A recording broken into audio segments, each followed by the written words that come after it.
다들 안녕하세요. 프로토 91회차 토신 정보방 환급 인증합니다. 당첨금은 세후 금액인 거 알고 계시죠? 다들 아시겠지만 한 경기 취소되어 당첨금이 반토막 났지만 그래도 당첨 모두 축하드리며 오늘 경기도 분석 시작해보겠습니다.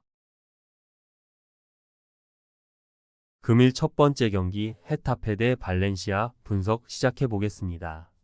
헤타페는 16이지만 바르샤 원정 석패 이후 무패를 이어가고 있다. 그 기간 비아레알과 오사수나 등 쉽지 않은 팀을 연달아 상대했는데 특유의 수비력으로 쉽게 리드를 내주지 않고 있다. 막시모비치가 팀을 떠난 이후 중원의 전력 누수가 예상됐는데 아람바리가 완벽하게 공백을 메웠고 알더레테와 제네, 리코의 최종 수비가 견고하다. 발렌시아는 리그 최하위 팀인 라스팔마스 상대로 홈 패배를 당하며 최하위로 내려갔다. 라리가에서 레알과 바르샤, 아틀레티코를 제외하면 빌바오와 비아레알, 세비야 등과 다음 티어를 형성하며 강팀으로 평가받았는데 최근 수년간은 좀처럼 부진에서 벗어나지 못하고 있다.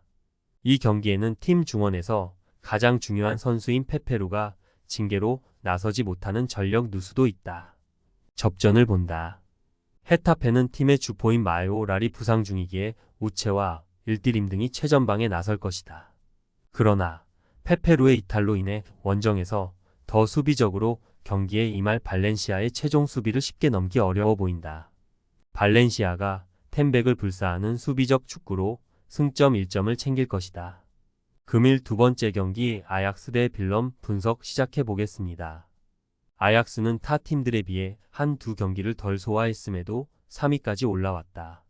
페에노르트와 알크마르, 트벤테 등 순위 경쟁팀들을 모두 아래로 두고 있다.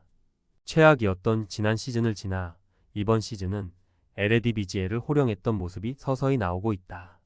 어린 선수들이 가득했던 스쿼드에 가세한 핸더슨과 베그호스트 등이 관록을 더했고 테일러의 중원 존재감도 확실하다.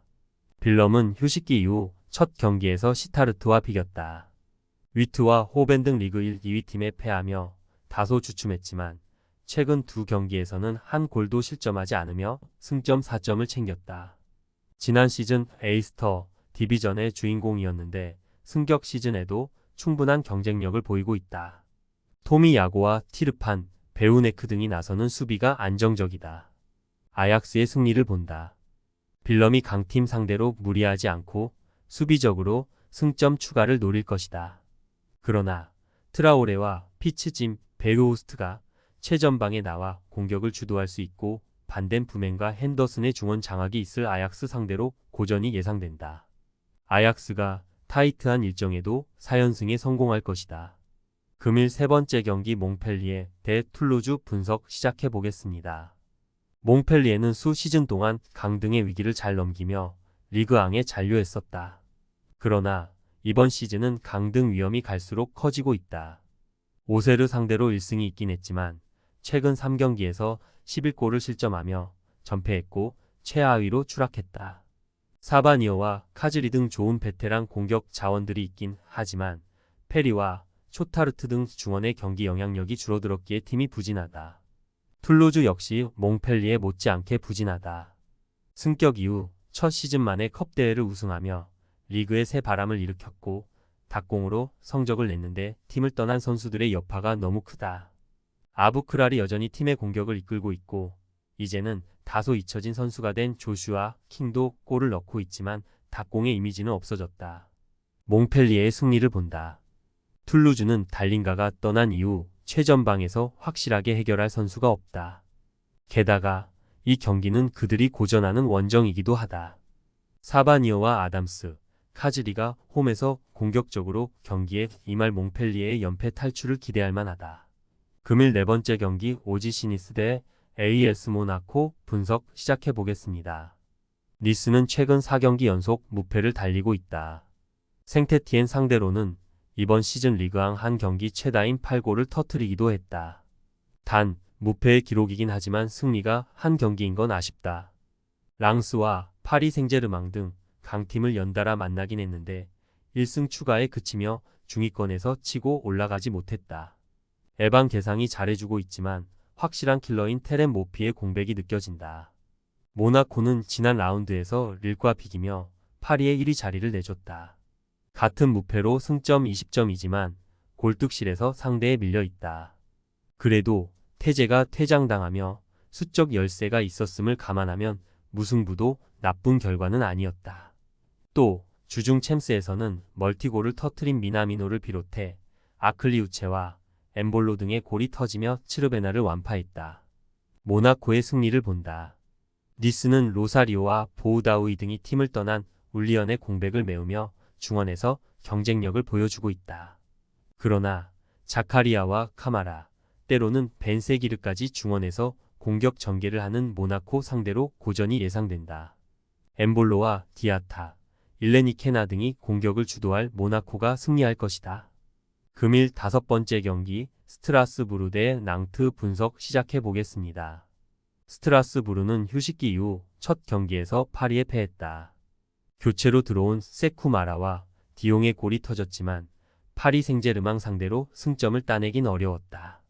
그래도 마르세유와 릴, 랑스와 파리를 상대한 죽음의 4연전에서 1패만 당하며 시즌 초반 위기를 잘 넘겼고 이제 본격적인 순위 경쟁에 뛰어들 준비를 마쳤다. 홈에서 바쿠와 엠마누엘을 앞세워 상대 수비를 공략하려 할 것이다. 낭트는 시즌 출발이 좋았지만 최근 흐름이 아쉽다. 휴식기 이후 첫 경기에서 니스 상대로 승점을 따내긴 했지만 꽤나 길게 승리를 추가하지 못하고 있다. 모제스 시몬과 모하메드 등 리그 수준급 측면 공격수들을 보유했지만 기대만큼 경기 흐름에 균열을 일으키지 못했고 치리베아의 중원 경기력도 기복이 있다. 접전을 본다. 홈의 이점을 살릴 스트라스부르가 경기 내내 낭트를 몰아치며 승리를 따내려 할 것이다. 그러나 몰레와 치리베아 등 볼란치들이 최종 수비와 간격을 최대한 좁힐 것이고 카스텔레토가 수비 라인을 지휘할 낭트가 쉽게 상대에게 무너지지 않고 경기를 운영할 수 있다. 두 팀이 승점을 나눠 가질 것이다. 금일 6번째 경기 아스날 대 리버풀 분석 시작해 보겠습니다. 아스날은 살리바의 퇴장이 있었던 본머스 원정을 패하며 시즌 첫 패배를 당했다. 이번 시즌 개막 이후 리그와 챔스 등을 통틀어 무패를 기록 중이었는데 중위권 팀의 덜미를 잡혔다. 그래도 주중 있었던 챔스에서 샤크타르를 잡으며 바로 분위기를 회복했다. 필드골을 뽑아낸 건 아니지만 자책골을 유도했고 이번 시즌 상승세의 원인인 안정적인 수비로 공세를 막아냈다. 리버풀은 첼시 상대로 경기 내내 고전했다. 그러나 메갈리스터를 대신해 중원에 선발 출전한 커티스 존스의 골이 터지며 승리했다. 상대에게 주도권을 내준 경기였지만 승리하며 맨시티를 제치고 1위를 유도했고 또 다른 경쟁팀인 아스날을 만난다. 단 아스날보다 챔스 일정을 소화한 이후 하루 덜 쉬었기에 일정상으로는 부담이 있다. 접전을 본다.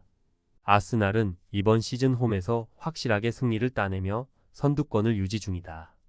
하베르츠와 트로사르, 마티넬리 등 해결할 선수들도 있다. 단 살리바의 이탈로 인해 키위어나 벤 화이트가 나서야 하는 센터백 한 자리가 불안할 수 있고 수비적으로 홈에서 경기를 운영해야 한다. 리버풀이 원정에서 라이벌 상대로 승점 1점은 가능해 보인다.